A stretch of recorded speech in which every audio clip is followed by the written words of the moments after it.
Welcome to the Sales Influence Podcast, where we talk about finding the why in how people buy. I'm your host, Victor Antonio. Thank you for joining me, and thank you for lending me your ears. Today, I want to talk about, we all come across data, right? Percentages, statistics, and all that good stuff. Well, this one, I've heard of this one, and I came across it again. I said, you know what? Let me talk about this piece of data here, and because I think it's worth talking about, especially if we want to close more deals. Now, the original study was done by a company called Lead Response Management, and there's another one by, I think it may be the same company, Leads 360. And what they really looked at is how likely are you to close a deal if someone calls. How long should you take to respond in order to increase your conversion rate? In other words, how would you improve your conversion rate if you responded quicker? And the initial data was something like this, that if you respond within 1 minute, your chances of converting that go up to 391% as compared to not doing it, let's say, for 48 hours. If you wait 2 minutes, your chances of converting go to 160, 3 minutes, 98%. 30 minutes, down to 62%.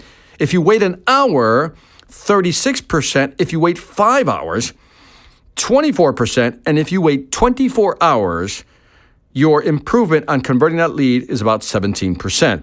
Now, these are interesting numbers. And again, whether you believe the numbers or not, or how they measure them, I don't think that really matters. What matters is speed to response. That the faster you can respond to somebody who's called, has an inquiry, wants to ask you a question, that's the moment to respond as quickly as possible within a minute, maybe 2 minutes, maybe 3. Maybe that's a challenge you give yourself or you give your sales team. So an updated study done by a company called Velocify kind of validated these numbers. Although the numbers are a little different, guess what? The ability to respond within a minute or 2 or 3 will help you increase your sales. So the study done by Leads 360 was at 1 minute, it was 391%. Let's call it 400% better chance of closing. The new study that was done by Velocify basically said it's 114%. So the other one study found it to be 400, the other one found it to be 114 if you responded within 1 minute. Now, if you waited 30 minutes, the first study said 62%, this new study said 72%. Within 1 hour, the old study said 36, this one said 59.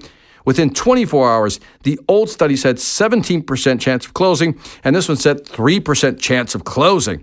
Now, I thought that was interesting, that waiting 24 hours to respond, your improvement on converting that lead drops to 3%. So bottom line is that within the first minute, 2 minutes, no more than 3 minutes, if you want to be around the 100%, improvement on closing rate, you need to get back to that client, that prospect, as soon as you can. If you wait 24 hours, depending on which study you believe, you can drop down to 17% or worse. The Velocify study says 3%. So think about this, that if you don't call back, you're going to lose business. Now, let me add a little more flavor on top of that study. They also talked about voicemail. So now let's combine the two. We want to respond quickly, but let's say we call back and we don't get the person, right? We don't get the person. Should we leave a voicemail? The answer is yes. And they looked at a company that uses a 6-call strategy. 6 callbacks to a customer to try to close it. And what they found is that if you leave 2 voicemails during the 6-call strategy, that, the ideal closing situation is about 34%. In other words, you'll get a lift by leaving 2 voicemails. You'll get a lift in closing for about 34%. Now, that's interesting, that by leaving a voicemail, you'll get a lift in your close rate by 34%. But they also found something even more interesting, that if you leave too many voicemails, now, they didn't say what too many was, but they said if you leave 5 or more voicemails, your chances of closing that deal are less than likely, and even less than if you left no voicemails. So in other words, we can't leave too many voicemails. I would say, if I were to guess, it's not to leave more than 3. They're saying 2 is the ideal number of voicemails you should leave. I would probably leave 3 and end it on 3. Maybe the third voicemail is, this will be my last voicemail to you, Mr. Customer. If you're interested, please get back to me. Maybe something like that. The first 2 could be still trying to connect, still trying to pitch. But the last one might be, this is my last one. If you're interested, please give me a call, and just leave it at that. But the fact that if you left 5 or more voicemails, your close rate almost goes down to nothing tells you something. So let's tie these 2 things together. One is that we know that we almost have to respond immediately within the first minute, if not the first few minutes. Now, if we don't get the person, let's make it a point not to leave more than 3 voicemails. If you want to go according to the study, call it 2 voicemails.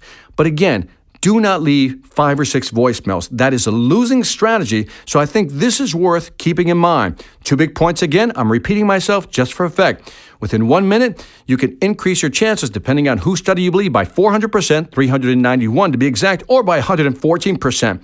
But if you wait 24 hours, it drops to 17% in the first study and 3% in the second study by Velocify. So put these things together.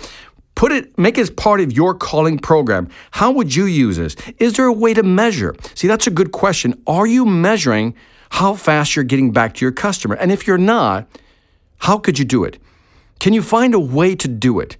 It's easy to check when you get an email to actually look at the time and then get back to them. But if you're getting calls, how can you ensure that you get back within, let's say, no more than 3 minutes? Is there some type of technology, software that you can use that will allow you to do so? So keep this in mind. Find a way to make sure that part of your sales process is to get back within 3 minutes so you can close that deal. And that is it for this Sales Influence podcast. This one was a little data heavy, but I hope you enjoyed it. Leave me some feedback. Let me know what your numbers are. Love to find out how long it takes you to call back. What's your average? Share, put it on in the description, in the comments rather. I want to know how long it takes you. And also tell me, how many voicemails do you think is the optimal amount of voicemails to leave for a prospect? Again, that is it for the Sales Influence podcast. Leave me the feedback, and if you get a chance, check out my online sales training platform, the Sales Velocity Academy at salesvelocityacademy.com. Lastly, I want to thank you for listening. This is Victor Antonio, always reminding you, selling ain't hard. When you call the customer back, leave them optimal voicemails, and you know how. Take care.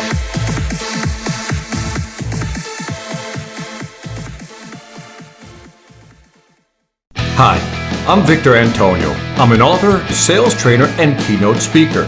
I'm often asked, what makes a great speaker? Is it someone who delivers real content that the audience can use? Is it someone who engages the audience so they're part of the learning experience? Or is it someone who can motivate an audience to push them beyond their comfort zone and discover new abilities? The answer is yes.